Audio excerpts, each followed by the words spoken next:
Oh, welcome into the Press Row Show, the number one rated pregame, intermission, and postgame show this side of the Mississippi, south of the Arctic Circle, north of the equator. And ladies and gentlemen, 2 games remain. Only 2 games remain in this season. Games. 2 home games remain. I don't count the road ones. 2 home games remain. We are down to the final 4 games of the season overall. It feels like the season just got started. By the way, we color coordinate. We're both wearing brown.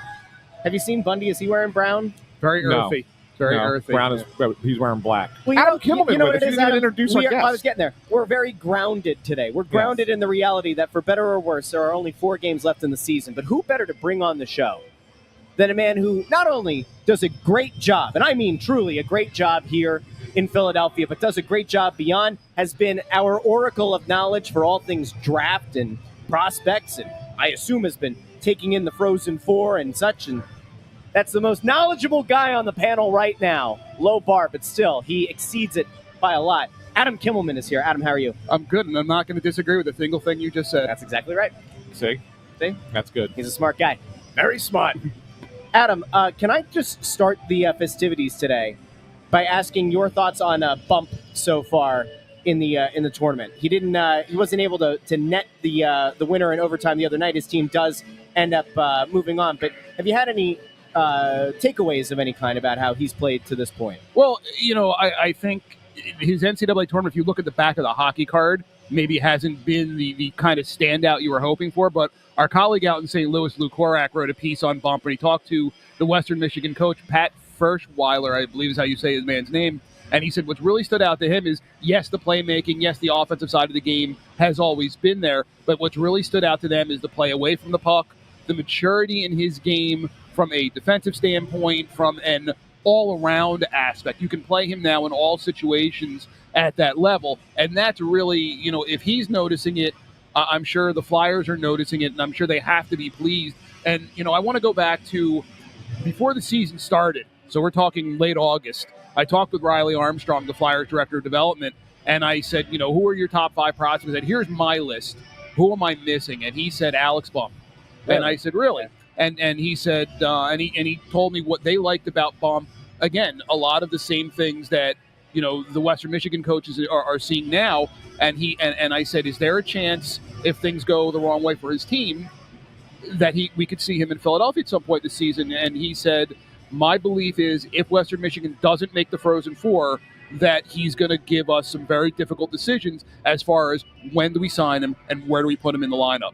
So they've had an eye on him since development camp. Yeah. So they know what they have in him, and they believe that, if you went back and redid that draft, even before he gets to the NHL, he's not a 5th-round pick. They believe he was overlooked, and he was a little bit of found money for them, and they're really, really happy with the development. And I do have to believe that he would be here now had Western Michigan not gone where they are. So you think that there's a good chance, not to cut you off there, but That's fine. do you then think that means that, depending on how the roster changes, obviously things are going to change between now and training camp next year, would you expect him to get an actual look at potentially making the team next year? Do you think it's just something you bring him to camp and worst comes to worst, he goes to the A? Like, where do you think it lands? I think it's a lot like similar to Tyson Forrester. When he got here his first year, it's we're going to give you every chance to win a job. And if he does, great. And if he doesn't, let him go down to the Phantoms. Let him go be a really good player with huge ice time in the American League and work his way up here. But they believe that the future is very bright for Alex Bump, and he's going to be a big part of what they do next season and moving forward. Okay. Yeah, and the only thing I would mildly disagree with what you just said, Adam, and only mildly, is that if Western Michigan were out, that he would absolutely be on the Flyers roster. I think that the organization is looking at the Phantoms and the potential of a playoff run as a better opportunity for their prospecty type players than playing meaningless games at the end of the season at the NHL level. You are 100% right in that regard. Yeah. But again, if we're making the assumption that Western Michigan is out early, we don't know. We don't know how early. Right. And we don't know where the Phantoms are at that point. And to your point, That's why Jet Luchenko probably isn't here, Right. and he's in Allentown. Could they have done the same thing? You're 100% right. They absolutely could have. But, again, we don't know, and I'm sure they probably would have liked to see him get a couple of games. The difference is Luchenko has played NHL games. He got games here early this season. You didn't need to see him at NHL speed because you have seen it already. Bump you haven't seen. So maybe that would have entered into the equation. But you're 100% right. Being in a playoff run, I've talked to enough development guys from around the league. Winning is winning. Whether you're winning here, winning in the American League, you have to learn. Winning is as much of a learned skill as anything else when it comes to hockey. So if you're in a chance to be in an environment where games matter and playoffs games matter and they go to a different level, then you want your kids, as many of them as possible, to be exposed to that. While we are tapping into your knowledge beyond just this team, I think the last time you were on, you talked about the rankings of the players coming up in the draft and about how there's like a little clump, then maybe a drop, another one or two, maybe a little drop, and then number 6, maybe there's a little bit more, and then it falls off after 6. So the Flyers, as they enter today's game, they find themselves with the 6th best odds of winning the number 1 overall pick. I don't really think anybody truly believes they're going to get number 1. You have the option, the potential to get to 1 or 2. If the Flyers were somehow to get to number 1, and I saw the comment over on YouTube, if they were somehow to get number 1, the last time Craig Button, I think the last time he put out the mock draft, he made the headlines by having Hagens fall to number 6. But he's got Schaefer, Misa, Martone, Frondel, McQueen, and Hagens as the top 6. Only one of those is a defenseman. Which, if you, I guess we're the Flyers, you get the number 1 overall pick. Do you look at Schaefer as a guy who is a legitimate bona fide number 1 defenseman? Do you look at your need at center? Do you where do you go if you're the Flyers? I'm not asking. I love you. I'm not speaking. Adam's going to answer the question. You go the best player available, and the best player available this year's draft is Matthew Schaefer. Okay. I have seen enough, and I know people haven't seen him live since World Juniors when he broke the collarbone. He's skating now in a non-contact jersey. I don't know how close he is to coming back for Erie in the playoffs. They're in the second round of the OHL playoffs. If they win another round, could he get back in? Possibly. Okay. But to be completely honest, I don't need to see him skate another shift to know he is the best player in this year's draft. To me, there is not a question. Is he a guy that could make whatever team drafts him next year? Or do you think it's going to be he's a little bit further out? Is there, or actually, let me expand it. Are there any of those guys in the top 6 that you look at and say, yeah, they probably have a realistic chance of making their team next year? I mean, it's... I'll answer it this way. Yep. Is there a Connor Bedard? Is there a Connor McDavid? Is there a Jack Eichel and Austin Matthews who is plug-and-play ready for the NHL next season? I don't think so. Yep. Maybe I would have said Schaefer, but he's missed so much time this season because he missed the first 9 games of the year with mono, played, now he's been out 3 months or so with the broken collarbone. So he hasn't really played a lot. Played 22 games this year, not counting the top prospects game and the 2 World Junior games he played. So he hasn't really played a lot. There's a world where whatever team drafts him says, go back to Erie, go back to junior, play a full year, dominate there like we think you can, and we'll see you in a year. Because the team that gets that number 1 pick, most likely, whether it's the Flyers or anyone else, is not going to be ready to push for a playoff spot, or certainly not a Stanley Cup. So you really lose nothing by leaving a guy who you project to be, your number 1 defenseman long term, and he's got that. He's got everything you want in a number 1 defenseman: skill, speed, smarts, strength, size. I've seen him kill penalties. I've seen him quarterback a power play. He's a dominant presence out there, and he's got the personality to match. So if you're looking from a marketing standpoint, he as well is a guy you can build a lot of things around. Now, in theory, if we assess it from where the Flyers are probably more likely to finish in that 5-6, hopefully, range, let's play this out. McQueen is on the board. Maybe Frondel's on the board. Hagens is somehow on the board. Where do you go if you're the Flyers? I think a lot of it depends on what kind of a medical report you get on Roger McQueen. Okay. Because if he's healthy and he plays 60 games, let's just say, it might not be as absolute Matthew Schaefer as the number 1 pick in the draft. That's how good McQueen is. You have a 6'5" center who skates like that, who can do all the things you want a number one center to do, that's a really enticing part. But the back issue is an issue. The fact that it cost him 3-4 months during the season, and he's playing in the playoffs now, or he was. I think he's missed Brandon's last couple games. So there are some flags there that are going to knock him down for some teams. Maybe he gets through it. Like, I remember Gabriel Velarde, who's, playing on the top line in Winnipeg right now and is a big piece of a team that has a chance to win the President's Trophy. He missed a lot of time with a back issue at age 20, 21, 22 when he was first breaking into the league, and there were some legitimate questions. Could he make it, as a full-time NHL player? Well, now he's thriving. So now again, I don't know what his issue was compared to McQueen's issue. Could be two entirely different things. And maybe, eventually Roger McQueen's issue fixes itself. Because if it does, that's the guy. But you have to be willing to take the chance. Columbus took a chance last year with Caden Lindstrom. Hasn't worked out yet. Doesn't mean it won't, but it hasn't worked out to this point. That was a number 4 pick in the draft. You're looking at a very similar situation. Are you willing to take the chance? And the Flyers have shown they're willing to take a chance. Look at Matvei Michkov. Yeah. Now, that worked out.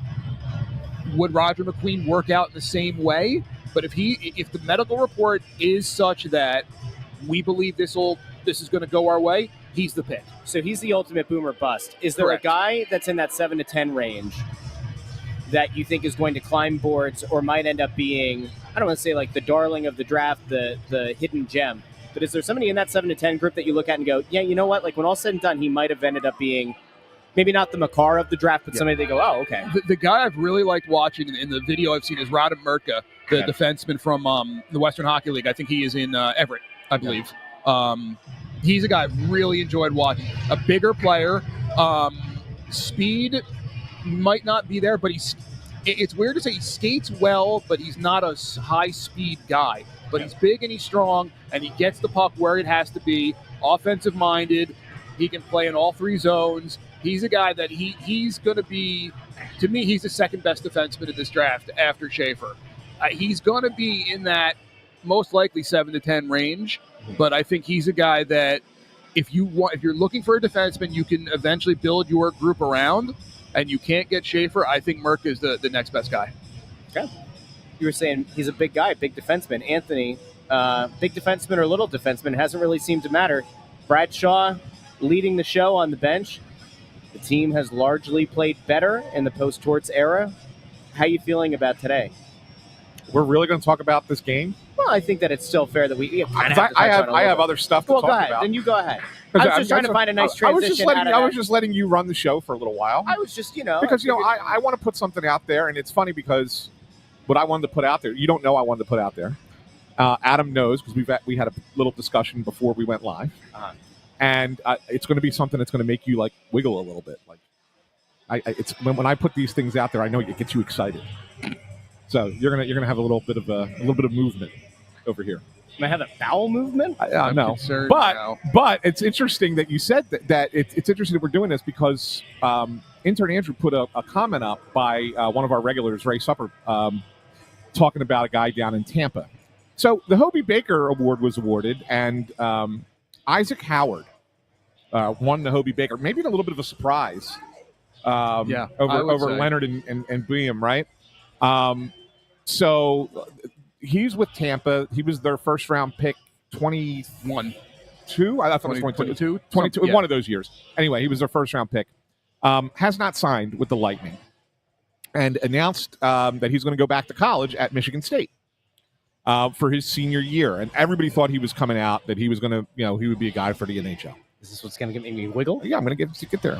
So the Tampa Bay Lightning are having a hard time signing him. Now they own his rights for another year plus couple months, but it's starting to sound like it may not happen in Tampa. He may end up not signing with the Lightning. So the Lightning could be forced to do what the Flyers had to do with Cutter Gauthier and have to move this player. Now, obviously, he wins the Hobie Baker. A lot of people really like him a lot. The Flyers just signed Carson Dorwart, who was his teammate at Michigan State. I've been told there's some interest there. If he becomes available, the Flyers will look to be actively involved in that conversation with the Lightning. What can you tell us, Adam? This is the real reason I wanted Adam on the show today, because I wanted to really kind of have him dive into Isaac Howard a little bit and the whole situation. What can you tell us about Howard as a player, and what do you know about what's going on between him and the Tampa Bay Lightning? Well, I'll answer the second question first. I had not heard any. I saw he did an interview with Spit and Chicklets, and I guess he had some less than flattering things to say about his experience with Tampa. Yeah, wow. And look, and whatever the disagreements were, I don't know. But we know how those conversations can go. What's raining one day can be sunshine the next. Sure. And it doesn't necessarily matter that maybe he's a little in disagreement with their philosophical approach to his development. Things can change really fast. Now, he said on stage or an interview afterwards that he would like to go back to Michigan State and win a national title. And I don't think there's anything wrong with that. I don't think there's anything wrong with staying in school and getting a degree and playing college hockey and winning, because they're going to have another really good team at Michigan State, and he's going to have a chance to win national, maybe have a chance to win another Hobie Baker Award. And again, that doesn't preclude him from eventually turning around and signing with the Lightning.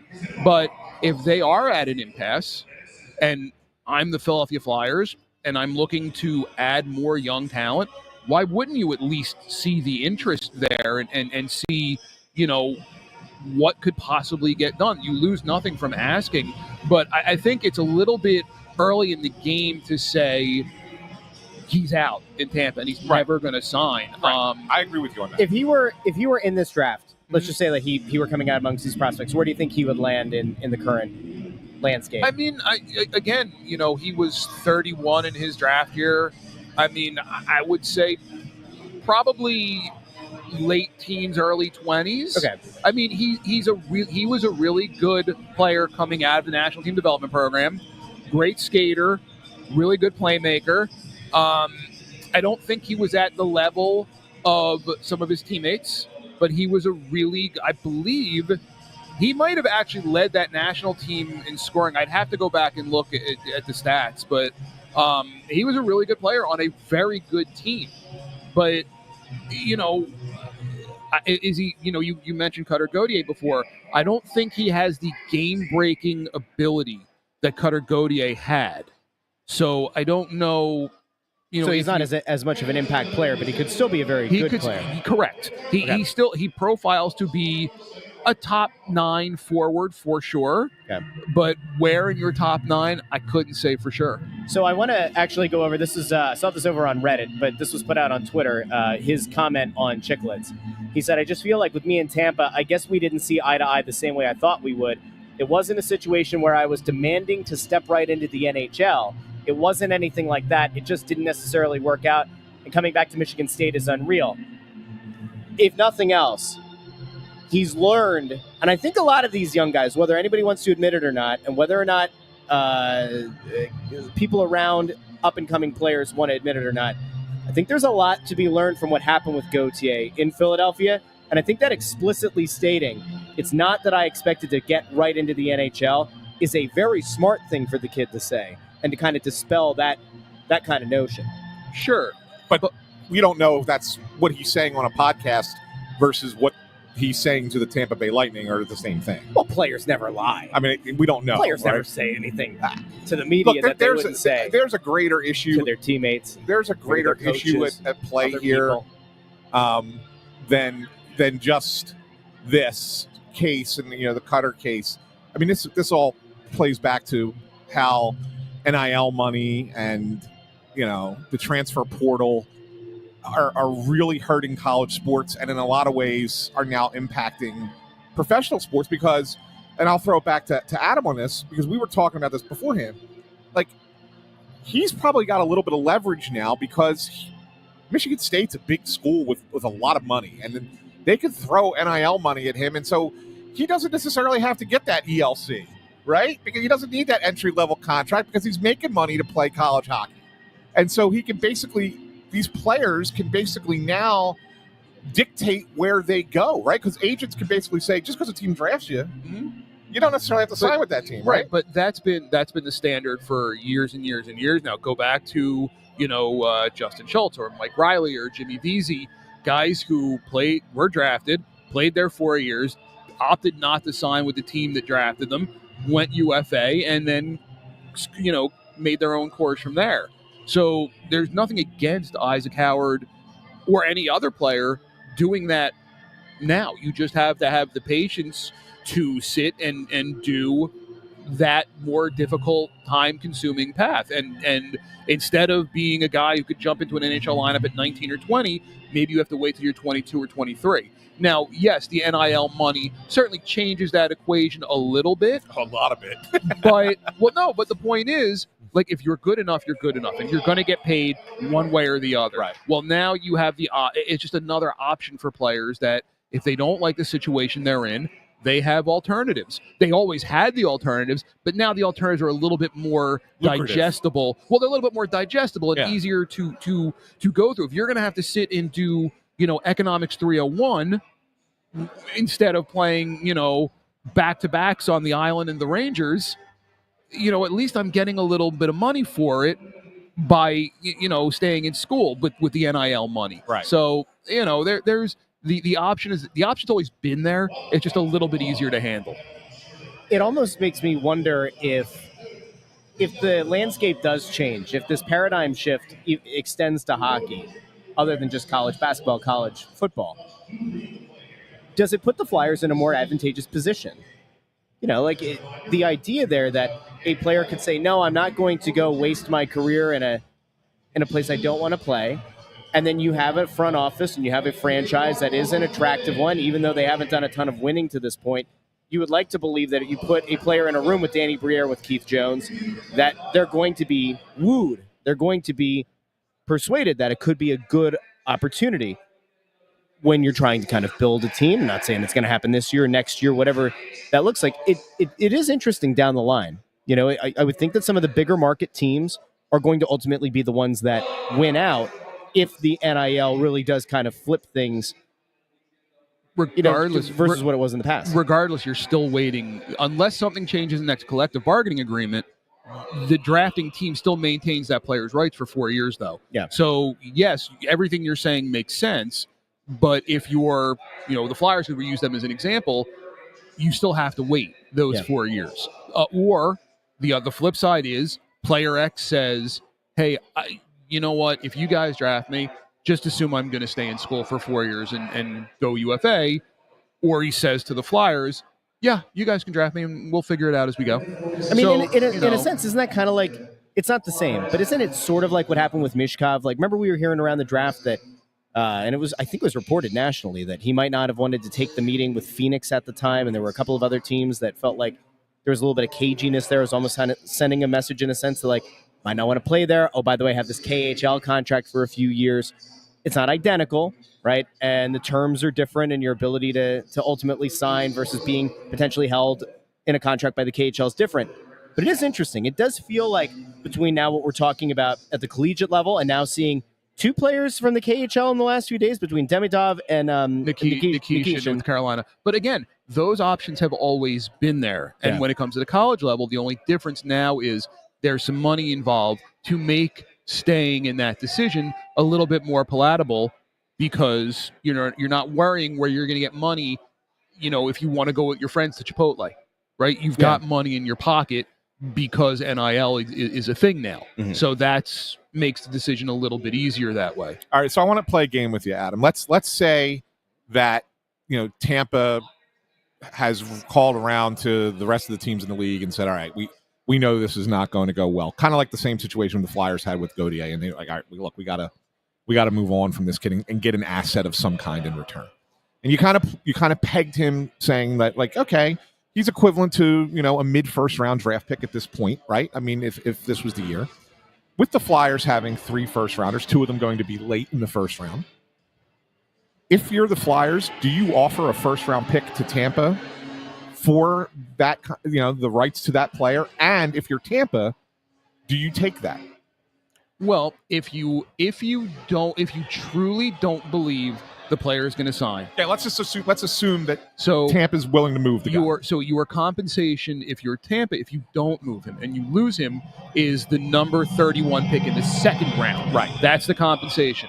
So do you try to recoup that? And if you can get a first-round pick that would actually be higher than the one you used on Isaac Howard, for sure, I think you absolutely do it. And if you're the Tampa Bay Lightning, who has spent so hard to continue to put a Stanley Cup champion on the ice, and a GM who said draft picks are not really to be used on players, they're to be used in trades, well, here's another bullet in your gun.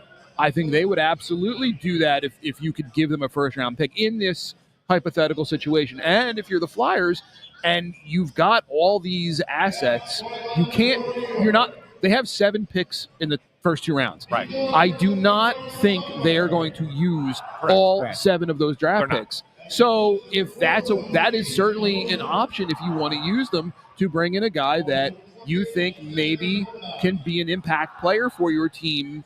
You know, what kind of impact remains to be seen, but who can be an impact, who has the potential to be an impact guy in the next 2 to 3 years. Yeah, so did that work for you, Russ? I find it interesting. Okay. I wouldn't say that it doesn't get me hot and heavy, you know, at the You're not desk wiggling. here, You're not wiggling all over the place. there's not a lot of wiggling. Not getting jiggly over there? I've been watching what I'm eating a little bit, lifting a little bit, not jiggling nearly as much as I was at the start of the season. So, just gotta, it's interesting though. I mean, I think that the big positive takeaway here, and Adam, correct me if I'm wrong, I'm not, but correct me if you want to. When you look at where this Flyers team is now, when you look at the assets they have now going into this offseason, when you look at the fact that they've essentially given Danny Briere carte blanche, he gets to go out and hire his coach, or maybe he considers the one that's on the bench right now. It very much feels like he's almost been given this blank canvas, even though hypothetically he was given that when he was initially promoted into the role. I would argue right now they are in a better position, and Matvei Michkov is here. I would argue that they are now in a better position going into this offseason than they were 2 years ago, last year, and I'd even say better position than they were at the end of training camp this past year. Would you agree with that? Well, I would say just the Michkov presence is huge because teams know what he's capable of doing. They've seen it now. Players talk. They know what's out there. They know what kind of player he is. They know what kind of player he trends to be. Same with Travis Konechny. He's also a draw. We don't talk about him as much, but he's also a draw. Are they in a better position now than they were? I think, look, for all the good and bad that John Tortorella was, he was a gigantic presence in the room. And Danny Briere kind of alluded to that when they made the coaching change, that maybe that presence had become, for all the good that he brought and all the structure that he brought and all the way he kind of developed that locker room into what it is, that it had become a little bit too much. And now with him out of the way, all the good things remain that he brought, but now someone else is going to reap the benefits of that. So you see the way the players play now. The structure, Brad Shaw said, we talked to Patrick Waugh before the game. He said, I don't see any difference structure-wise in them with Torts or Brad Shaw. So what you're seeing is all the good that was installed by Tortorella is still there, but there's a little bit more freedom in their ability to execute it. And again, all those pieces, they're going to stay no matter who the coach is. Those are now ingrained traits with a lot of these guys. So this is now who they are. So players are going to see that come free agency, come trades. Do the Flyers, maybe if they had been on some team's no-trade list, maybe do they come off the no-trade list maybe? I don't know. But I think they have an opportunity now to be a little bit more active in the offseason than maybe they had considered being previously. But I don't expect them to go out and sign, an 8-year contract or a 7-year contract with anybody in free agency. Are they going to be active in trades? Potentially. Well, Adam, this is exactly why I asked you to be on this program today. I just assumed it was someone else canceled on you. No, it's because you were going to do most of the talking. Ant's not. There you go. Ant's not looking at this. I knew Russ was going to ask about the draft, and I knew that I had the Isaac Howard nugget, and so figured that I said, who better that covers this team than to have Adam on to talk about it And you were the right guy yet again. Thank you. Yeah. Appreciate that. Adam Kimmel. Again, no lies heard. No lies detected. No lies told. No lies told. Adam Kimmelman, thank you once again for joining us. Have a great day and great off season.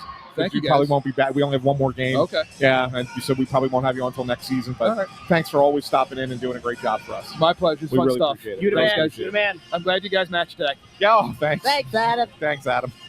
All right, we got to get picks in, Russ. We do. So I did find Bundy's pick. Yeah. Bundy says he's taking the Fly Guys today. Not surprising. 3-2. Yeah. I'll let intern Andrew drop his thing. Listen, I'm out of the competition. It doesn't matter anymore. So I'm just going to continue to pick from what would be best for the organization. So I'm going to take the Isles today. I don't believe it, but I'm going to take the Isles today. 4-3. Yeah, I got the Flyers today. I think that the Islanders are using a third. I'm not even sure if it's their third or fourth string goalie today. It's just bad. And they're a shell of a team right now. And the Flyers have been playing pretty good hockey under Brad Shaw. So I'm going to give the Flyers this one 5-2 is my score. 5-2 Flyers. Now, in fairness, other than Sam Emerson, you could make the case that the Flyers have a couple of number 3 or number 4 goalies in Kolosov and Fedotov. Yeah, so. Kolosov's backing up today, but Is Emerson in net? I didn't look. Erson's starting, yeah. So, intern, welcome. I will take the Islanders 3-2. Hey, by the way, intern, it was good to see you last night. Yes, your show was very good, Anthony. Thank you very much. Yes, I had fun. Your mom's in that show? My mom is in that show. Yeah, so let's not make it seem like he was there for you. All right. Well, it was great directing. Great directing. I will. I'll be back a week from tonight, actually. All right, okay, cool. Wow, I'm going a second going. Yes. Wow. Well, my mom told me to go back a second time because Easter Eve. Our friend that was on the show, Erica. she'll be the lead that night. She'll be right? the lead that night, Okay. yes. So Wow. that's, yeah. Okay. Yeah. Very And cool. Russ, I can't wait for first intermission because I have something I need to address with you. That has nothing to do with hockey. With Me or Russ? Russ. Okay. What's that about now? We'll save it. What a tease. This could be anything. I hate when he does this. I found out something today that I find equal parts endearing and disturbing. About me? It's not about you, but something that involves you. It's not about you That makes specifically, sense. That makes sense. but it's something that involves you. And I'm torn because part of me finds it endearing, and part of me finds it absolutely like odd and strange. And Why am oh I my so God, why cramped would in this here happen? today? Huh? Why does it feel so crammy here today? Blame the intern. How are you, What did Bundy? you do here today? We're Set this up wrong. we're like long. all Oh, tight he here. made The he tables did are the long ways. tables this way instead of that way. That's how they were when I got here, and I just decided to keep. Well, in just fairness, do it something does allow for a tighter view and a better video quality. I don't want to be tighter to you, Russ. You don't want to be tighter? No. You don't like having Ant No, as the I don't cream like in the sandwich? rubbing elbows with Ant on the set. The, All right, Ant's- we're going to have to Ant's break the it all stuffing down in the after Oreo. this and reset it up. There we go. Fine. There's always something. By the way, your Penn State team didn't belong in the Final Four. That's a terrible. They team. had no. I no missed the end of business that being game. there. How did that one go? I missed it. They lost. You didn't miss Oh, anything. wait, hard-fought game. was James James Franklin Franklin on was the bench? coaching that game. No, that Guy makes Gadowski was sense. the coach. Yeah. I'm standing up for my team. Who'd you say, Cal It Gadot? was over when it was 1-0 BU. That's really wrong. It was over. They kicked the crap out of the third-ranked team in the country in the first round. Hey, who had a worse weekend, Penn State or the Snow White movie? We'll be back first intermission, second intermission, and post game here on the Press Row Show, the #1 rated pregame intermission and post game show. Talk to all of you. Penn State During the stunk. first- They didn't belong.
Welcome into the Press Row Show, the number one rated pregame intermission postgame show this side of the Mississippi, south of the Arctic Circle, north of the equator. And gentlemen, what are you shaking your head about?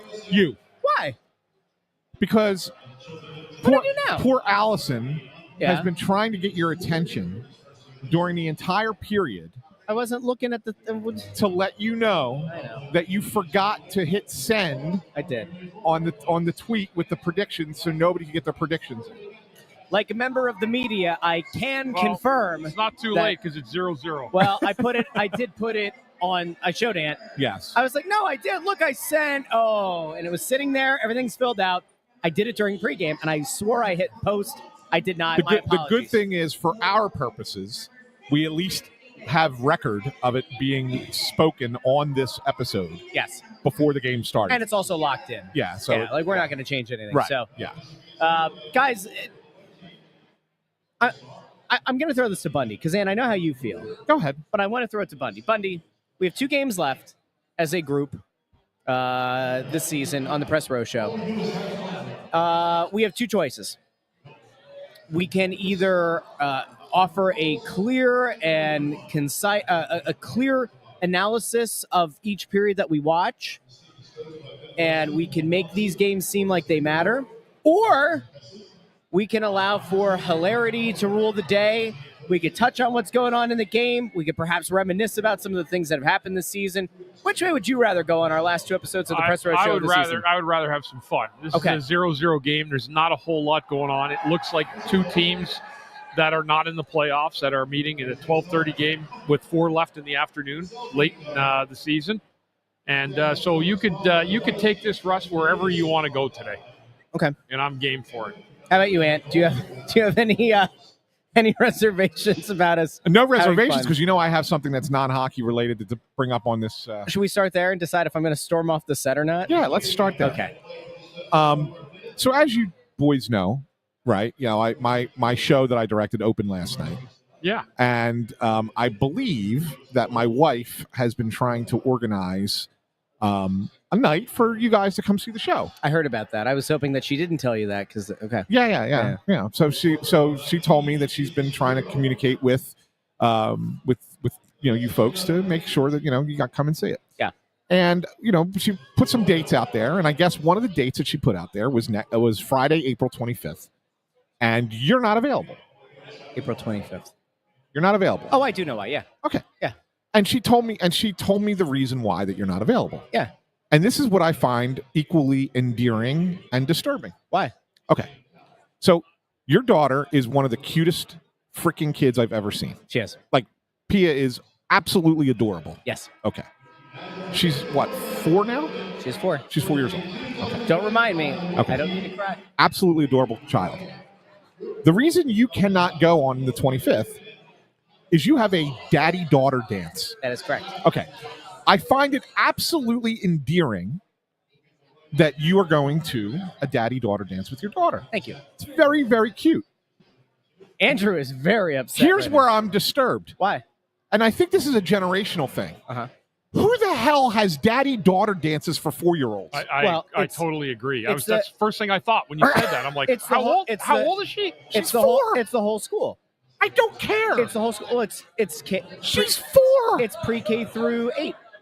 Right. She's 4. She knew about the thing, and I said, "Okay, I'll take you." Of course, I'm going to take her. Of I love my daughter. Of course, I'm if your gonna take daughter her. asks you, you go, and 100%. I would do the same. Yeah. But what I'm trying to say is, I don't even know what a daddy-daughter dance is, but I'm going to take her. Whose idea is it?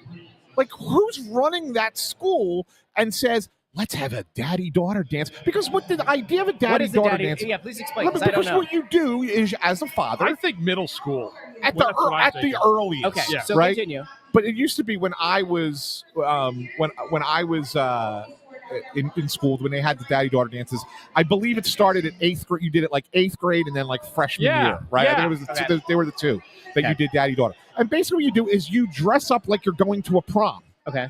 Okay? Yeah. But your dad takes you to it. Okay. And so it's all the girls get to hang out and the dads get to hang out and they, Uh-huh. whatever. You do like 1 or 2 little dances with your daughter. Yeah. And that's it. And then all the girls just have a night and they dance and have fun. And it's Okay. fun for the kids. Okay. But it's usually for 13-year-olds. Uh-huh. And it's not usually for 4-year-olds. Uh-huh. And so like I'm thinking to myself, because I know how parents are, and I don't think you'll do this. That's right. But I know how parents are.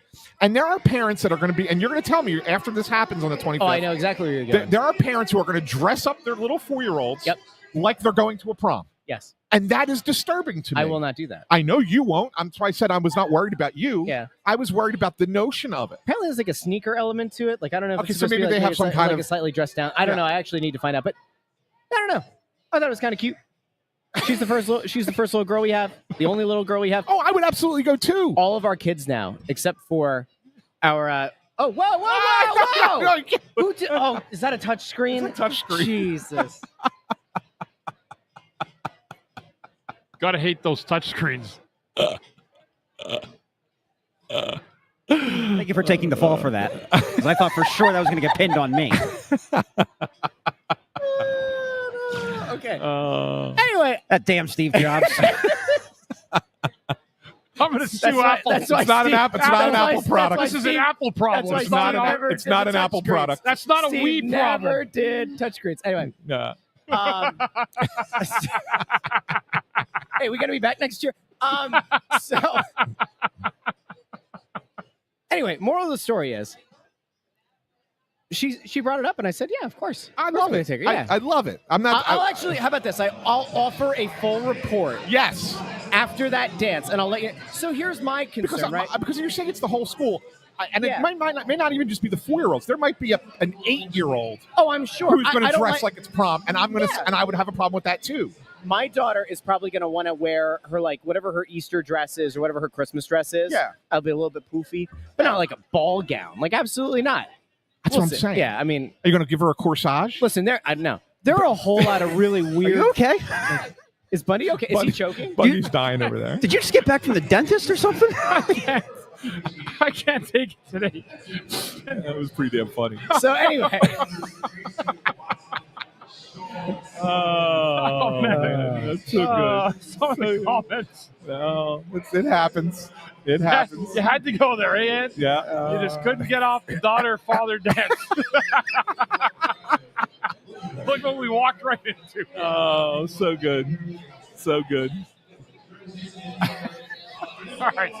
I got a sore jaw, and I got a headache. I'm going to go over here to Allison. I just saw this. They had a daddy-daughter dance at her girls' dance studio on Valentine's Day. It was $50 to $90 to go. That's insane. That's nuts. Yeah. That's nuts. That's even more. It's extortion. Now, did you have to pay for daddy-daughter dance? It's there's a donation that goes to something. Okay, The money goes to, I think part of it goes to. It's a 500 minimum requirement. But I'm looking for, but the thing is, so No dance for you. we happen to know. We happen to know Jen from B101 who just announced her retirement. And so, we were told she's doing a little bit of something somewhere, I think, around that time. Maybe it was another day. And I was like, oh, now I have to cross-reference the calendar. And even there, I was like, oh, daddy-daughter dance, And I don't know.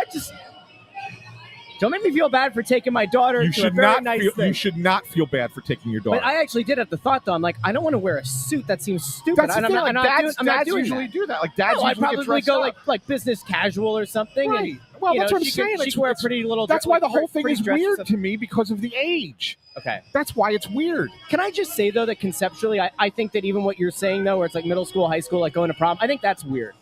I do. Well, yeah, I think that okay. there's like a certain undertone to that also kind of feels like a little bit odd. Yeah. And probably is a little bit antiquated. Yeah. Yes. Which, by the way, isn't me going woke here. But I don't know. I agree with you. Yeah. I agree with you. Now, I never went to one with my daughter because they never had it at the high school or the middle school or high school where my kids went. But I do know a lot of people who did have it. And it's like, well, okay. Listen, I'm actually going to bring the intern in on this because he and I obviously, for better or worse, I guess are closer in age. Yeah. But proms, when you guys were in school, right? Yeah. How over the top were the prom dresses? Because I assume it was like this where you were, but where I was, you got to remember the era we grew up in. We grew up in the 80s, right? When it was big hair, big dresses, like Dude, everything. I went to Northwood. There was no prom. There was 30 kids in my graduating class. There was 4 girls. If you had one of them, you built a fence around her.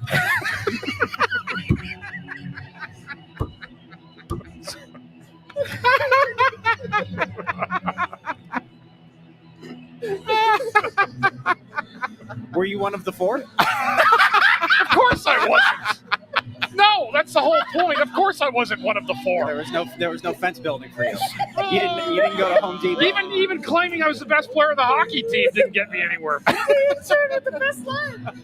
That might have been his best line of the year. Man. Very quick. By the way, Greg Mack, just so you know, I was class of 91, not 92. Oh, You're close. But you're not wrong. I should have been 92 based on my birth date, but I was 91. I was born in 90. That's fun. Okay. Andrew. Yeah. When you were in school, did you have girls that dressed in like wedding gowns? Because I definitely remember going to prom and there being like the massive dress. We're not just talking about like poofy for prom. Like we're talking like you may as well have been going down the aisle. I don't remember. What I remember is of your generation, because my oldest son is your age, right? Yeah. Is the girls just wore skimpy stuff, and that I looked at and was like, I cannot believe a parent let their child out of the house wearing that. Yeah. For a dance with boys at the age that they are, knowing how the hormones are kicking in. Okay, let's not get weird. No, I'm not getting weird. It's kind of like I would never let my daughter out of the house. Yeah. At that age, looking like that, Yeah. no. Yeah. But that's what I remembered from your generation. I thought they were pretty well buttoned up. I mean, I went to a Catholic school, so That doesn't mean anything. I mean, but we had dress codes. I don't know if that means anything either. It definitely did. For the prom? Yes. Oh, okay. Oh, you ever see those like little pageants there, like the little? Oh, I hate those. They had like there's a whole TV show like about it. John Like Benet Ramsey, like Yeah, that little girl that's awful. was killed. There's horrible. a great movie though that makes fun of it. You ever see Little Miss Sunshine? Yeah. Oh, really? Oh, what a great movie! Do yourself a favor Oh, yeah. Okay. and watch Little Miss Sunshine. Funny as hell. It Great makes movie. it sound like it's a movie nobody's ever heard of. I'm telling you, man. Just let's go look for Well, an indie Bundy film. has never seen it, so Little there indie you go. film. Yeah. Yeah. Okay. I Well, think I've seen a clip of it. It's very funny. It's a weird. It is kind of weird though. Well, yeah, it is. The whole mood of the movie's weird. But it was designed that way Yeah. to be that way. It's really good. All right, let's bring the show back on the track a little bit. Okay, I did say that we might go off the rails a little bit. We're off. Okay. No, we went off as soon as Bundy touched my screen. Hey, at least his hands were above the table. Intern. Yes. As has become the custom here on the First Intermission Show, you are to have a stat of the night. It is the daytime. It is night in Europe. What is your stat of the day night? Stat of the day night. So the Flyers are coming off of the 8-5 win on Wednesday against the Rangers. That third period, which was crazy, the Flyers and Islanders combined for 9 goals, which is the most for in the entire league this season for one period. Two teams combining for goals. The 6 goals that the Flyers scored in the third period is the most that they have scored in a period since 1993 against the Canadiens. Then during that third period as well, Matvei Michkov had an assist on the Couturier goal, which puts him at 59 for the season, 59 points. So his next point this season will make him the eighth Flyers rookie in team history. He gets 60 points in the year, the first to do it since Renberg in 1994. Wow, That's a That's a good really stat. and that's an impressive thing because when you think about it, Renberg back, that was an era when offense was bigger, right? And so getting 60 points as a rookie was impressive, but not nearly as impressive. Since the Renberg era, to get 60 points as a rookie, it becomes a little bit more impressive. So for Michkov to have a 60-point season in his rookie year in this era of hockey is pretty cool. That's pretty impressive. Pretty great to see that. Yeah, Yeah. for sure. It's funny. I did just from what I saw in preseason and early season. I would have guessed. I think at the beginning that he would have been a 60-point guy, easy 20-goal guy, easy 20-goal guy. I remember beginning of the year they were talking about the odds of Matvei Michkov, and I think it was like to get 20 goals he was plus 160. Yeah, I thought that was like the bet of the year. Yep.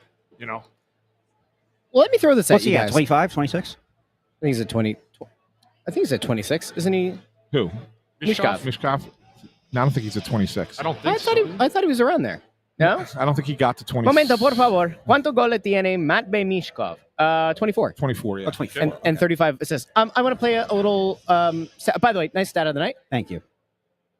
So I seem to remember back when we were looking at the preseason stuff. I seem to remember the number 62 coming up. Now, maybe it wasn't that the over-under was 62 points. Maybe that's what you thought was the peak there, Ant. Yeah. But I seem to remember 62. And so a few weeks ago. I think that's what you asked me what I thought he would finish with. Okay. I said 62 points. So there was part of me that thought he could have maybe somehow made a push towards like even getting closer to 80, right? If you consider the amount of time that he had on ice throughout most of the season, you include the scratches and the benchings and such. If he had played, let's say, 4 more minutes a game, right, and had been allowed to play that a little bit more of a not a carefree style. He wouldn't have gotten to 80. Do you think he would have gotten to 70? 70. Maybe the low 70s? Maybe 7. Okay. Maybe 7. Yeah. It's just interesting to think about. Yeah. Not that it matters. Yeah. But, Now, Mishkov has,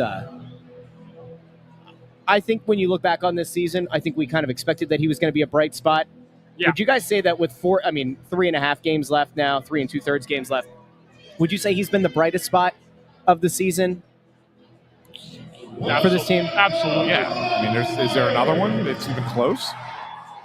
Not that comes to mind. Konechny's start of the season was really encouraging. good, I guess the only other thing I would say is basically the line of Forster, Cates, and Brink being as consistent as they've been has been a pleasant surprise, I guess, for the season. That's your locked in. Like, if you're looking for depth lines, third line, that's your third line locked in for the future. Yeah, I mean, that's a positive. I mean, but no, there's nothing that's even close to Mishkov, for sure.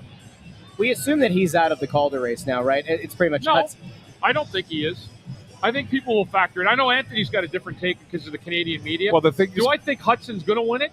I think he's going to get the most votes, but I don't think he's out of it yet, because I think if Mishkov can put together like 5 or 6 points here with 2 or 3 goals in these last few games, it could go a long way to deciding it. I got my ballot yesterday. See, this is where I have a problem with the way that they do this. So the ballots came out yesterday, and we have until next Friday to submit the ballots, which is fine. Giving us a week is plenty of time. I'm not saying it's not enough time. But why give it to us before the season ends? So you're certainly going to have people that are going to vote now and not take into consideration the last handful of games. Yeah. And that's why I have an issue with it. Like, the season ends, I think the last games are Wednesday, if I'm not mistaken. Thursday.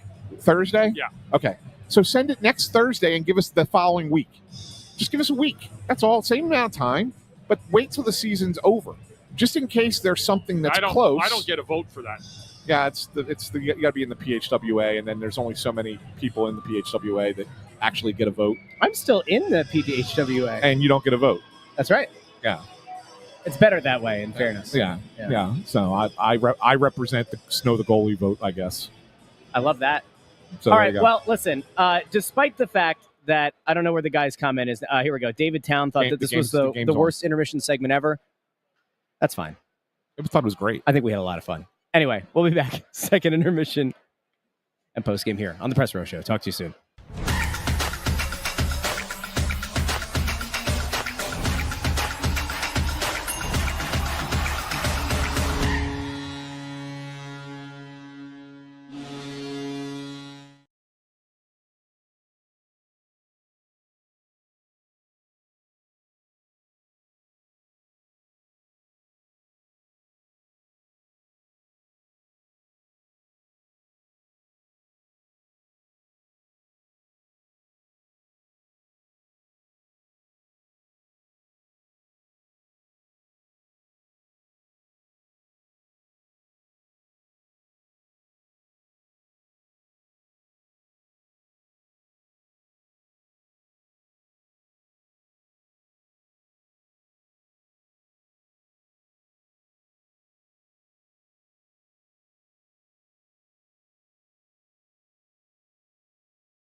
Welcome into the Press Pro Show, the number one rated pregame, intermission, and postgame show on the side of Mississippi, south of the Arctic Circle, north of the equator. The concerned fan is up here. I thought he was gone for the season, but he's not. He's right here. No, he's not. He's gone smiling. anywhere. He's backlit by the windows that are way over yonder. It's just the silhouette. You could see the mohawk, and you could see the joy filling his face as the Flyers are currently down 2-1. Does that make you happy, concerned fan? The 2-1 deficit? You like that? He's doing a little bit of a shimmy, a little bit of a shake, little Eddie Guerrero getting ready to drop a frog splash on the Islanders. Gents, 2-1 after 2 periods. That period was at least a little bit more entertaining. A beautiful pass from Horvat behind the back and gave the Isles the lead. Where are we at on this game? Well, when you say a little bit more entertaining, I would say if you're an Islanders fan. I mean, I know Tyson Forster scored for the Flyers, but he only scores because the referee got in the way of Ryan Pulock and tripped the defenseman and created the space that Forster needed to score that backhand goal. Other than that, the entire period was all Islanders. And not only was it all Islanders, it was all Islanders odd man chances.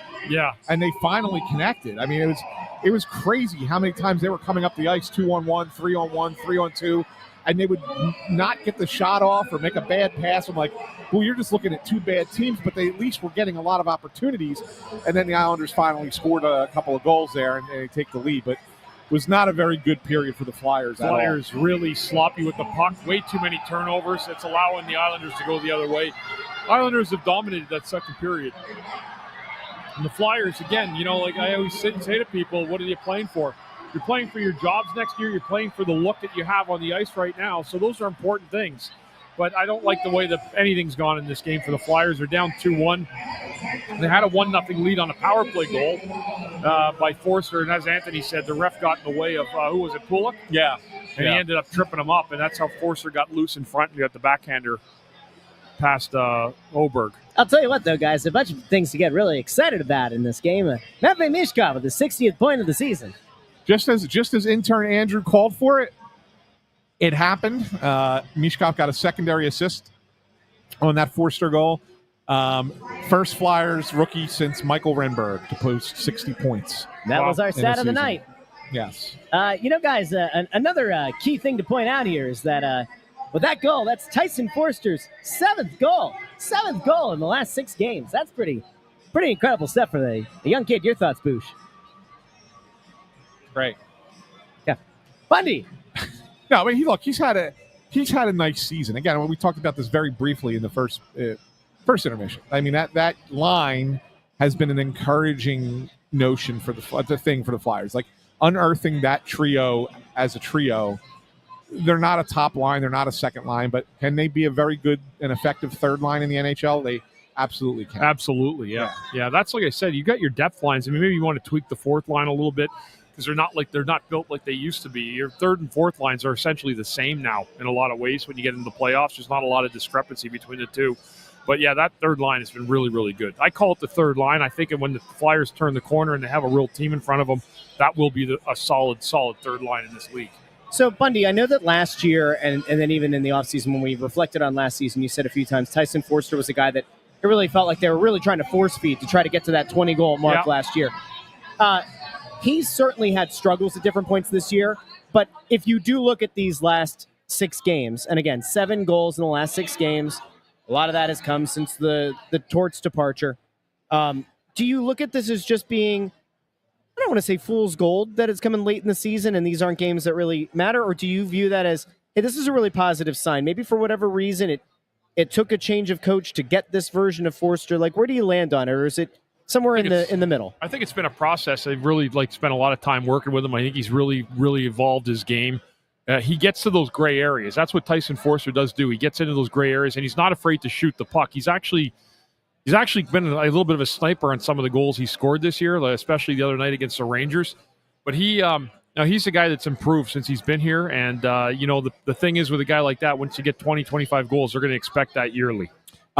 Andrew, can you pull up Tony Louis' comment? I don't want to touch the screen after what happened the last time. So Tony Louis says, Forster is more than a third liner. He's only a sophomore. He has 30 goal potential for sure. And the way I want to respond to that is, while he does have 30 goal potential, he can still be a third liner and have 30-goal potential. Where he's not scoring goals is on the power play, which nobody scores on the power play for the Flyers. In the future, you can look at Tyson Forster as a threat to score goals on the power play and still play on the third line at 5-on-5. So it doesn't just necessarily mean he has to move up the lineup to be, because you look at him as a 30-goal scorer. He's scoring 23 goals or whatever he's got now this season. That was his 23rd, I think, today. Basically playing a third line role. Yeah. Right? I mean, so you could keep him in that role and then maybe add an additional 5 to 7 goals on the power play, and now you got a 30-goal scorer on your third line. That's a good thing to have. Yeah, no, I agree, and I think he can get to that 30-goal total. The difference is, though, too, remember, you're playing third line. When you're playing third line minutes, you're playing the third pair of defensemen a lot, right? Yeah. You got to remember that. These are things. It's like being a number one wide receiver. Who was a great wide receiver that Michael Irvin had in Dallas, and then he went to Tampa Bay? Oh, Keyshawn, right? Alvin Harper. Alvin Harper. Alvin Harper. Alvin Harper was an amazing. Well, wait, but I wasn't wrong. Keyshawn went to Tampa Bay, too, but right? I was thinking the Dallas. Wasn't playing the same time as Irvin was, though. I'm just making a point that when Alvin Harper became the number one, he wasn't the number two. He was in Dallas playing behind Michael Irvin. Correct. Yeah. And so that those things happen. When you move up the line, you're playing against another top pair of defensemen, becomes that much harder to score goals. Yeah. I've always said since I've watched the game, the third line is the most important line in the game of hockey because it's the one that can freewheel. Usually the first two lines, they get checked or they even themselves out with the other two top lines. If you have a good third line and they have that space available to them playing those weaker, like the weaker pair of defensemen, you can make a lot of hay if you have a good third line. There's a question here. I saw there were a couple of, here we go. Kevin says, if everything goes as planned and projected, we should have 4 30-goal scorers, or at least potential. Forster, Konechny, Mishkov, and Tippett. That'd be sick.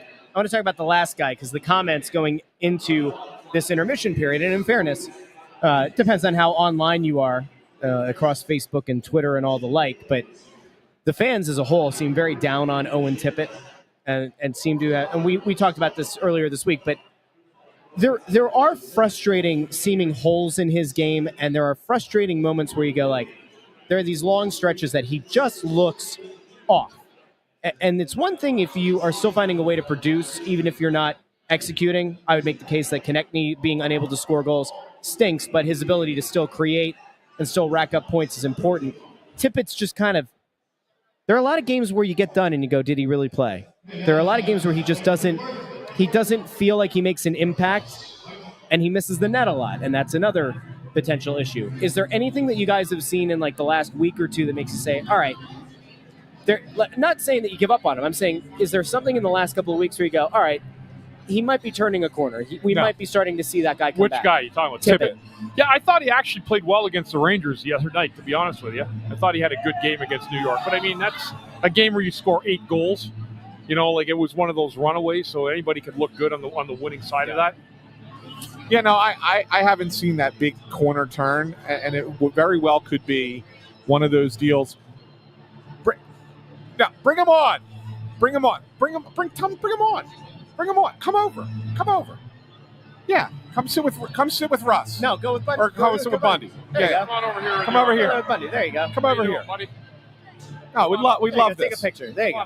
Come on up. Picture with Bundy. All right, I'm talking to the microphone. Say hi. How you doing? Hi, how you doing? Good. What's your name? Caden. Caden. Are you a big Flyers fan? Yeah. Who's your favorite Flyer? Who's your favorite Flyer? Claude Giroux. Claude Giroux. Okay. All right. That's awesome. That's a good one. That's awesome, buddy. That's All right, awesome. buddy. Having a good time today? You having a good time? You want to get the Flyers to win the game today, right? Yeah. Yeah. All right. All right. Can you give us a Let's Go Flyers before we let you off the show?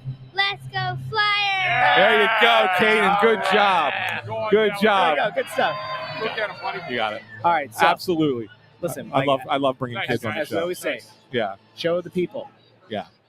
That's The for People's sure. Podcast. Listen, they call us the People's Podcast for a reason. Yeah. I don't know who they are, but they call us the People's Podcast. That. The Players Podcast, Prognosticators Podcast, Pedialyte Podcast. Yeah, no, just to kind of wrap up what I was going to say on Tippett, it's that I don't want to call it a lost season because I don't think it's a lost season, but I do think that you gotta take into consideration just where his head was with everything that went on this year here between dealing with a coach that he didn't see eye to eye with, between losing his best friends on the team at the right before the deadline, and there was just a lot of off ice related things. For him to still have an okay year, you could just sit there and say, just chalk it up that way. Now, if he comes back in next season and is doing this again, then we have a different conversation, right? But I don't think it's one where you sit there and go, oh man, they never should have signed into that contract. It's going to be terrible. We already talked about that. It's going to age well with the salary cap going up. Yeah. So it's not going to be a prohibitive contract. But we can have the conversation about him not meeting expectations. Yeah. If this continues into next season, for sure. Well, we're going to go over to trivia time, but before we do, I saw a question in the comments that I do want to get to really quickly. Jeff Rose over on YouTube asks, is Rocky Thompson back next year? And the answer to that is, yeah, if he buys a ticket. Yeah, I don't think he'll be back. Let's go over to intern Andrew with our trivia time. Guys, only 2 more of these left, so warm up those instruments, shall we?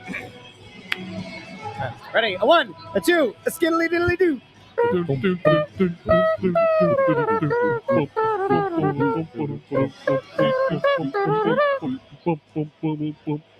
Well, maybe your best one yet.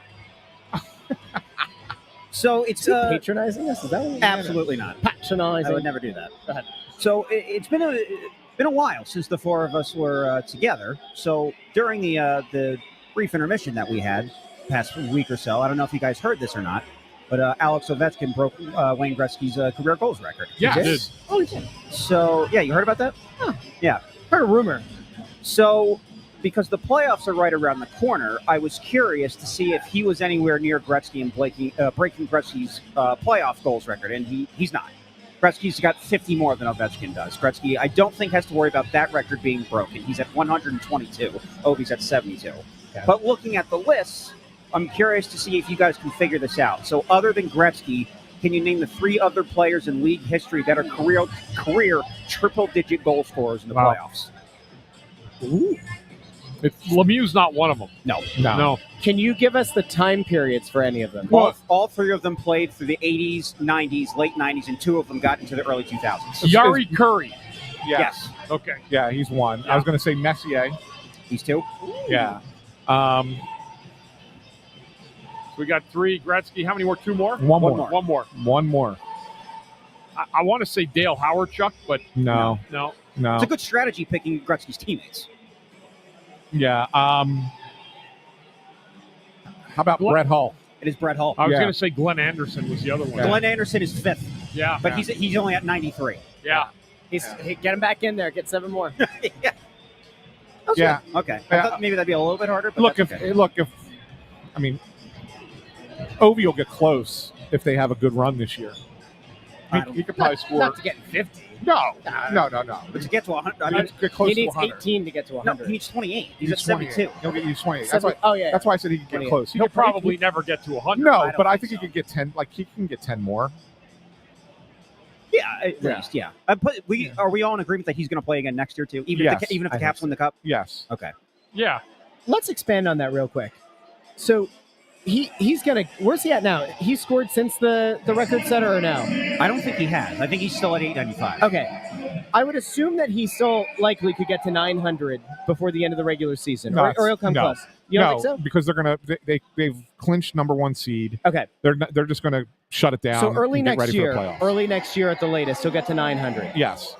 Now, I think there had been the word that when he's done this contract, he's done. He might go play in the KHL for his last couple of years. I don't know if that's true, but could you guys see a scenario where he hangs around to try to get the chase to 1,000 goals? If you look at it over the course of time, if he were to put up another 35, 35, and 30, that gets him to 100. If he has another 40-goal season next season, I could see it. But if he comes back next year and he Scores 20. Yeah, I agree then there. no, I don't. But you see think it. he needs to have another one of those He 35, has to have 40 another. goal. He has to have another season like he had this year. He's going to be Next year. 40 in September. Yeah, he has to have another year like he had this year. Otherwise, no, he wouldn't do it. Do you think Washington would? What's the best way to put it?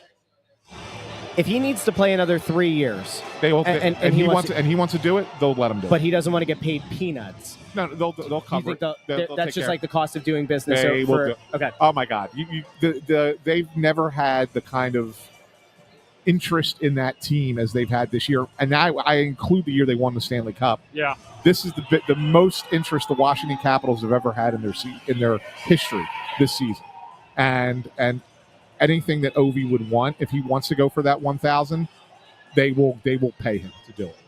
Yeah. He No does question. strike me as a guy that would take a hometown discount, though. I don't think he would need.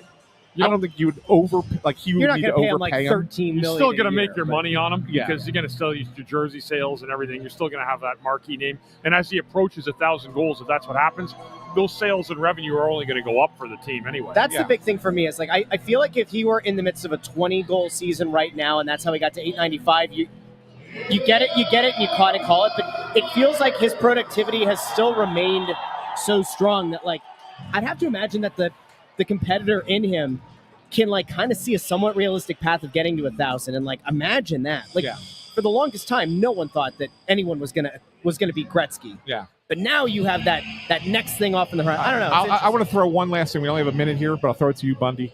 Let's say, just for kicks, that Washington goes on and wins the Stanley Cup this year. Right? Yep. They have a shot, right? Yep. They have a real shot.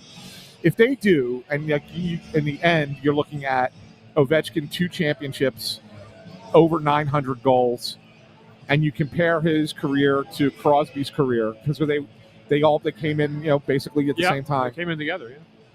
Who would you put ahead of the other? I would put Crosby ahead of Ovechkin. Still. I would, yeah. I still, no matter what. Even if he had 1,000 goals, Yeah. I would still put Crosby ahead of him. Okay. Crosby, to me, is a top 5, top 7 player of all time. Yeah. Okay. Yeah, he's that high. And Ovechkin, for me, is a winger. He's down that list. Because of the position that he Because plays, of the right. position he plays and the impact he has on the ice. Now, goal scorer, greatest goal scorer our game's ever seen. Yeah. And that'll Ovechkin- never be disputed. Ovechkin is shockingly low on the all-time assist list. Yeah. He's at like 50, he's at 56 right now. Yeah. 56. Shoot, baby. Connor McDavid has 7 career less assists than Ovechkin does right now. Wow. Yeah. That's pretty wild, actually. How many guys do you think that are playing in the league right now could have a realistic shot of trying to catch this new Ovechkin record? Is there anybody Nobody. right now? I thought Nobody. maybe Austin. Maybe No. Matthews, but he's not going to do it. I don't think so. I don't think so. Good conversation. Hey, by the way, Good hockey 2-0 Phillies, 2-run double by Nick Castellanos this first inning. Did he swing at the first pitch? No, he did not. How about that? We'll be back post-game here on the Press Row Show, the #1 rated pregame and intermission post-game show. Do us a favor in the meantime. Like the video, share the video, and subscribe. We'll talk to all of you post-game.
What the heck is that?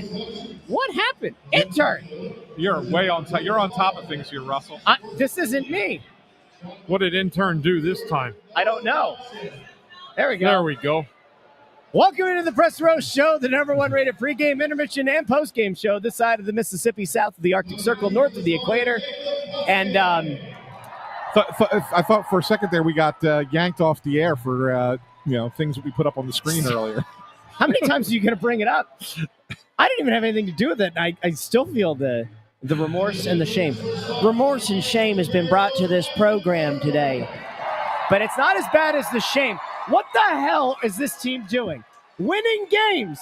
What happened to our tank? It doesn't matter. The Flyers win. They'll lose tomorrow. Yeah, the Flyers win. They might just win every game. Brad Shaw for head coach. The Flyers win 4-3 in a shootout. And it's funny, when it was 2-2, intern looked at me and said, this game has overtime written all over it. Flyers score to go up 3-2. Then I look your way. I forget what happened, but eventually, game gets tied. And then I look at you, and you're like, this better not go to a shootout.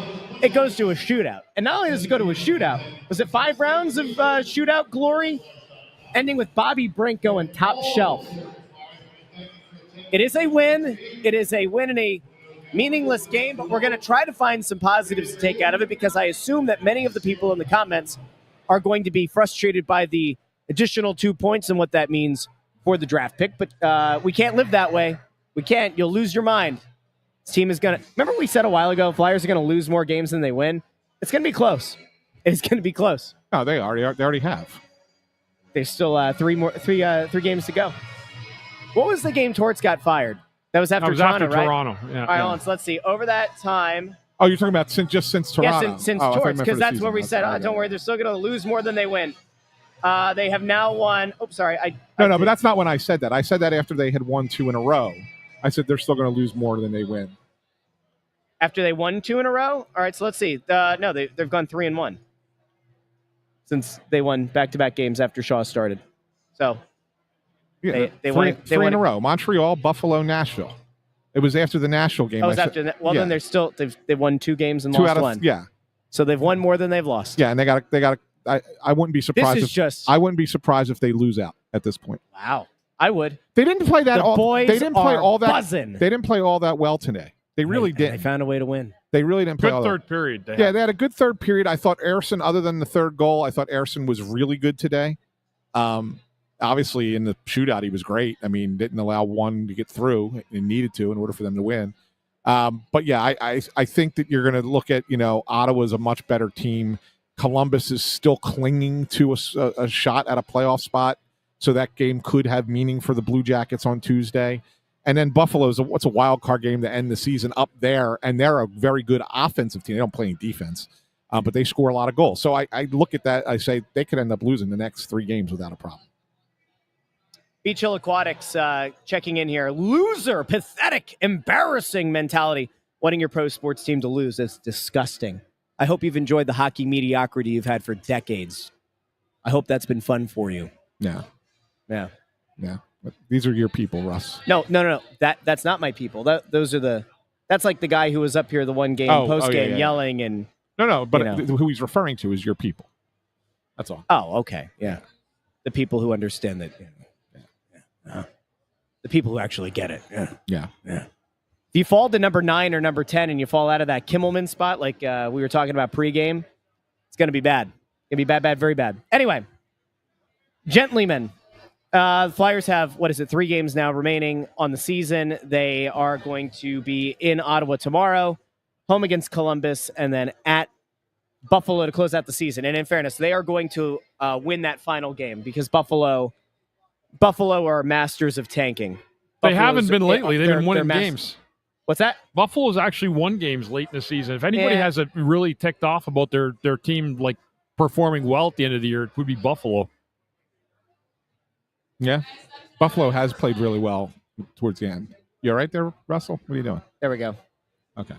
I thought my headphones were at their lifespan. They've been like crackling for a few weeks now. I've been taking one for the team. I thought they finally died. They didn't. Okay. Just like this Flyers team. You thought they were dead and they're not. Now, Bundy, I know that we've kind of touched on it before. That is another win. And it wasn't a great win, but they did play strong in that third. Again, is there a case to be made here that Bradshaw deserves a longer look than some people might have expected? 100%. Yeah, absolutely. I mean, if you replaced him, because there's a lot of guys that have said a lot of good things about Bradshaw. They like the way he coaches and communicates to them. So there's been that they have that they enjoy and like from a standpoint where a coach before that was more difficult on him. So, yeah, I think Bradshaw will get a look. Whether or not they keep this staff or a semblance of it, like Anthony said, maybe they keep Bradshaw, but they bring a head coach in. Those are things that they're going to have to kind of investigate as the season winds down and they go on a full coach search after the season's over. I think we're definitely past the point where you say, oh, it's the new coach bump. Like we're definitely past the point where you say, oh, it's the bump that you get after the coach gets fired. No, I think we're well past that now. No, it is. You're right. But what it is it's a kind of a perfect storm is that occurred just as the schedule was lightening up. I mean, keep in mind, when it ended, the Toronto game was the end of a stretch, other than the Chicago, but it was a stretch of games in March that were just brutal. Yes. Right? And since then, it's been Montreal who's who's okay. I mean, they're probably going to get into the playoffs, but they're playoff hunt. the last They team. will make it. Yeah. Montreal, but they're a minus goal differential team, so it's not like they're not good. Is what I'm trying to say to you. But they are very much in the playoff picture. The Rangers had their were in free fall, but total free fall. But their playoff chances, if they believe there were any, were the pretty much on life technically support. the Islanders were still in the Islanders were too. in a playoff race today, and the Flyers knocked them out. But my point is the schedule lightened up. When you go Montreal, Buffalo, Nashville, Montreal, New York, that's a lot different than playing, Tampa and Florida and Toronto like they were playing earlier in March. So, and Winnipeg, right? I mean, those teams. Like, I mean, it was a combination of, you got a little bit of a bump from beating or from, the coaching change, but also you're playing weaker competition too. Yep. Anything else that you guys wanted to get to? Well, we have to get to the standings. You got to do Tankathon. You got two things got to do here before we wrap the show. Yeah, because the standings in the predictions contest, I'm going to get in touch with Allison because she's usually very on top of it. She might have even sent me a thing with where the listeners are. I think that it's pretty much decided. The last time I looked, I thought it was kind of a runaway. I think Chris was like really far in front, but it you never know the last few games. Let's check over here on Tankathon. Now with this game in hand, the Flyers have played 79. They still have a game in hand on Seattle and Boston, both of whom have played 80. Those are the only teams, and Buffalo, I guess to some extent, maybe Pittsburgh are the ones that you're jockeying for position. If you do care about the best percentage chance and also locking in your inability to get knocked out of the top six. Here's the thing that I want to bang home for people who are really freaking out about a game like this, right? So the Flyers go from 5 to 6 with this victory. They were in 6 anyway. Were they? I thought they were. No, they just got 2 points and jumped ahead of Seattle. You're right. Okay. So they were in 5th. Now they're in 6th. You know what that changes their odds by? That's not what matters. 1%. That's not what matters. Yes, it does matter, Russ. That's not what matters. Come on. Yes, it does. It's not. It does. It's not. Because Yes, it does. No, Buttercup. That's why they have those 2 little green zeros on the roulette thing. Yeah. Like no one pays attention to them, but that's how the house makes all their money.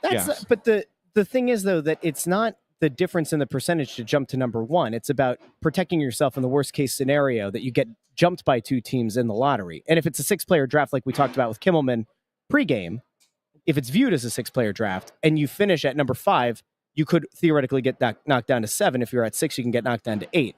So there's a little bit more to it than just. You are right. The percentage chance is very minimal. It's a 1-player draft.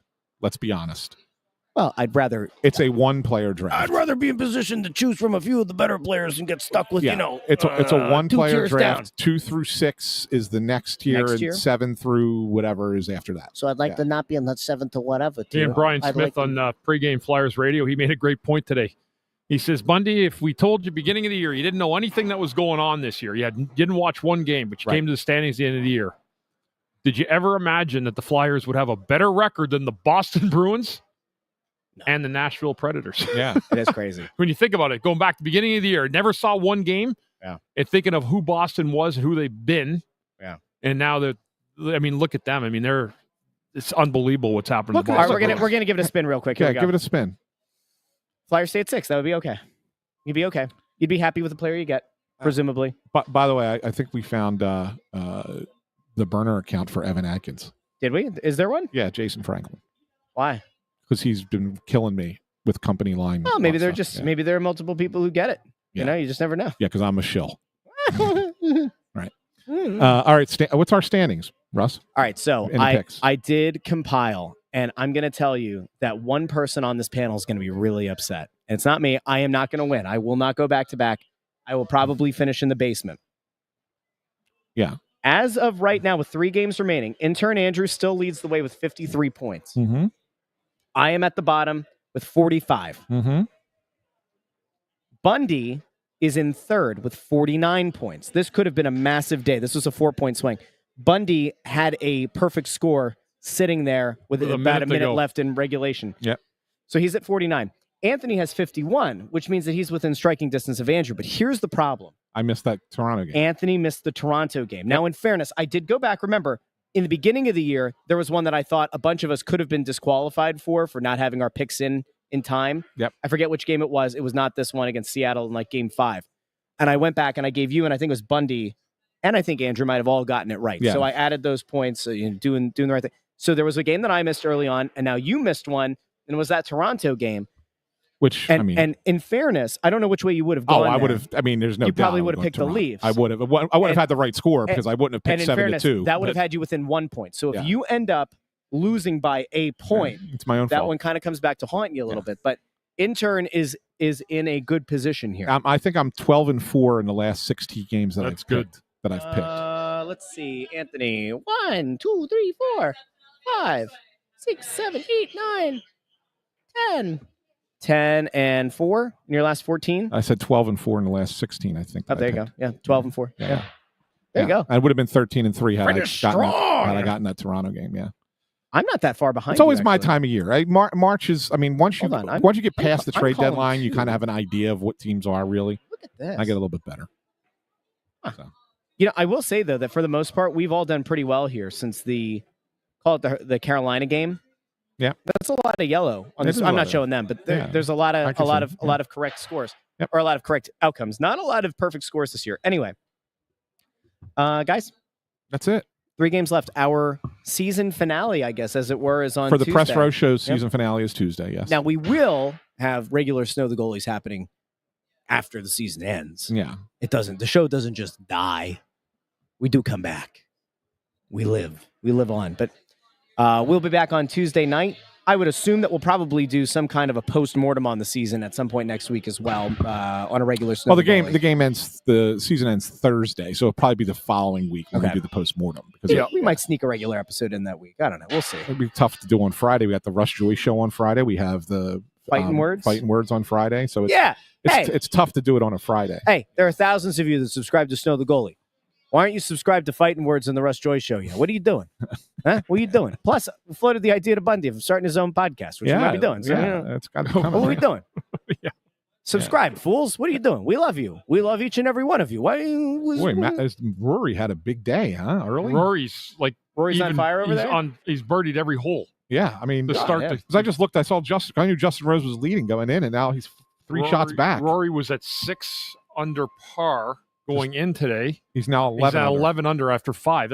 He's 5 birdies in a row. Can I just say? Yeah. I think that the Masters is at its best when it's on Easter weekend. Yes, I agree with you. I think they should line it up with Easter. I don't know if it's just based on dates or whatever, but it is based on dates. But I think it should be Easter weekend every year. I really do. Keep in mind there is Easter floats. There is a portion of the population that does not celebrate Easter. Not everybody celebrates Thanksgiving. Who also loves golf. What do you mean not everybody celebrates Thanksgiving? Not everybody celebrates Thanksgiving. Some people don't believe that it should be celebrated because it's disrespectful to the indigenous peoples of the United States of America. Now, am I one of those people? I don't know. You'll never find out because I tend to walk the line here. But there's that. And how about Christmas? Christmas Day games. Are we allowed to talk about Christmas Day games? Not everybody celebrates Christmas, but they have lined that up with Christmas Day. So, Christmas, Jesus, Easter, Jesus, just saying. Throw it out there. I love having a nice belly full of some ham, some halupkis, some other great stuff. Halupkis. Galumpkis. Have you ever had halupkis? What the hell are halupkis? No, you just said galumpkis. They're the same thing. It just depends on your ethnicity. Anyway, we'll be back on Tuesday. Should I bring some halupkis to Tuesday's game for us to try? Can you imagine getting through security with that? Yeah, I know. Walk him. Yeah, there used to be a time, Russ, back in the pre-Snow the Goalie days, where I had people who used to bring me cakes and pies and Trying to gifts. Like there was a group of fans. Fans brought you gifts. This was ready for. I swear to God, there were fans who were tied in with the Tuckahoe Cheesecake Factory down in Tuckahoe, New Jersey. Okay, which is close to the shore, right? Are they Bundy? still open? Yep. Tuckahoe, I believe so. They should sponsor the show. And they used to, but these were fans. They just had a connection there. I don't think okay. I don't think it was the factory was sending it. I think that they just had a connection there. B-Rat asks if it was Hitch. And every time they came to a game, like they would go to security, and security would escort them up. They literally did this. Would take them up the media elevator into the press box and walk them over to me to deliver a cheesecake. And then they would escort them back downstairs. It was unbelievable, and it was a group of fans. It was like, and it was a different person every time, and they would bring me cheesecake. Bundy, I'd be remiss if we didn't ask you because you would know. What do you think Hitch would say if fans were to deliver Hitch a cheesecake every game? I'm so grateful. Hitch, whipped cream free too. Hitch, what's your favorite kind of cheesecake? I like pumpkin and blueberry. Blueberry cheesecake. I think it's probably. And with that, yeah. A big thank you to everybody who joined us for the hilarity that is the Press Row Show. Ugh. There's a reason that we are the #1 rated pregame, intermission, and postgame show. We will be back on Tuesday night as the Flyers close out their home schedule. And we are less than a week away from the end of the Flyers season. But guys, can definitely say this. It does feel like next year is going to be a better year for this team. Yeah. We shall see. But in the meantime, we'll enjoy the last few games together. Do us a favor. Like the video, share the video, and subscribe. It helps the channel. Go subscribe wherever you get your podcasts, Apple Podcasts, Spotify, Pandora, Amazon Music. Go subscribe to Fighting Words with this guy. Get your Phillies takes. Subscribe to The Russ Joy Show. Talk to all of you Monday at 8:30 a.m. over on that channel. Intern Andrew, I know who you're rooting for. You disgust me as a human being. Oh, yeah. That is all. who's he rooting for? I'll tell you about it after it. He'd get canceled if I told people on the air. Oh, okay. Who's cheering for tonight at the UFC event. He's off screen with that horrible villain laugh. All right, time for us to go. We'll talk to all of you Tuesday night here. See ya. On the Press Row Show. Have a great night, everybody.